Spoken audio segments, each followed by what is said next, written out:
Guys এই যে আমরা করছি, সবারই আশা করি প্রথমবার ভালো হয় না, সেরকম এক্সপেকটেশন আমরাও নিয়ে রেখেছি যে ভালো হবে না, মানে পোড়া গন্ধ বেরোবে, কিন্তু পিকনিকেই তো এইসব হয়, এটা মেনে নিতে হবে, মুখ কালো করলে হবে না। এমনই হবে,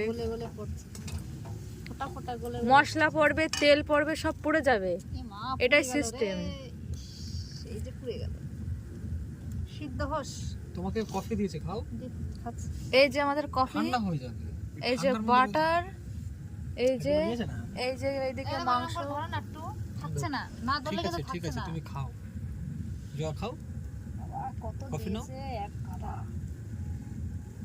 এই আগুনটা হচ্ছে পারফেক্ট আগুন বারবিকিউ এর, এটাকে বারবিকিউ চিকেন বলে। ওকে, আমি ঠিক ঢেকে রেখেছি, আমি এটা ঢেকে দিলাম। আগুনের মধ্যে রয়েছে